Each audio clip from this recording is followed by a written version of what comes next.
Down at the bottom of the garden, among the birds and the bees, a little lot of little people they call the Poddington Peas. There's creepy, black-eyed bee and lovely. Keep it a secret now, please. There's zippy, happy, and the sweet pea, and all the Poddington Peas, the Poddington Peas. Poppy was the oldest and wisest pea in Poddington. He kept a record of all its goings-on in his pop-up book. He answered the door to Happy and Sweet Pea, who had called to ask if he needed anything. That's very kind of you, He answered. Actually, I do rather fancy some of Chippy's chips for my supper, and her shop is rather a long way for me. So Happy and Sweet Pea set off. They hadn't gone very far when they heard music and singing. Sitting outside his colourful cottage was Hippy.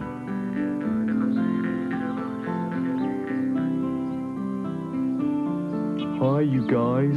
Would you like to hear my new songs? Yes, please, answered Happy. Fab, said Sweet Pea. And so Hippy began to play. Soon, Sweet Pea and Happy got into the groove and began dancing, while Hippy sang song after song.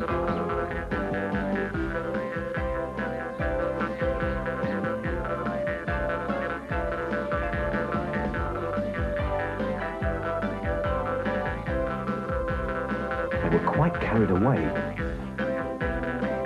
when suddenly Sweet Pea stopped. "What's up?" asked Happy.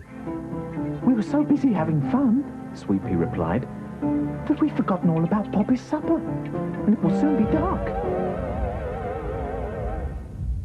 "You're right," Happy replied, "and PC Pod told us never to go out alone after dark." Suddenly Hippy noticed something. "Whoa," he said. It was Zippy. They explained their problem to him, and he told them not to worry. "I'll go for you. I'll be there and back before you can say Poddington." Far out, said Hippy. As Zippy arrived at the chip shop, the proprietor, Chippy, was putting up a sign that read "Sold Out." Zippy explained why he needed them so urgently. "Oh dear," Chippy replied. "I'm sorry, but Dumpy has just bought the last lot, and I'm all out of potatoes. It's getting very late, and Penelope's store will be closed by now." Then Zippy had an idea.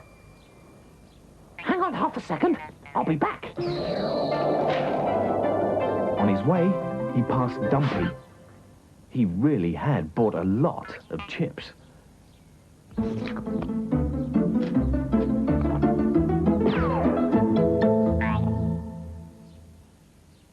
It was getting so late that Garden Pea was packing up to go indoors when Zippy arrived. "I say," he said, "have you any potatoes? It's rather urgent." Always ready to help out, Garden Pea explained that he'd been digging all day and that Zippy was welcome to a sack. "Thanks," said Zippy. And in a flash, he was back at Chippy's, helping with the frying. When the chips were ready, Zippy raced back with them to where Sweet Pea and Happy were waiting. Meanwhile, Poppy was getting worried because it was beginning to get dark. "Sorry we're late," chorused Happy and Sweet Pea together. "But here are your chips, still piping hot." Poppy thanked them, and they told him of their adventures.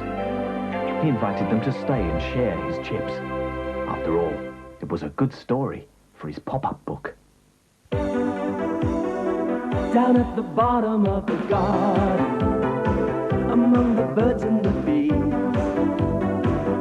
little lot of little people they call the Poddington Peas. There's creepy, black-eyed bee and Dumpy. Keep it a secret now, please. There's Zippy, Happy, and the Sweet Pea, and all the Poddington Peas,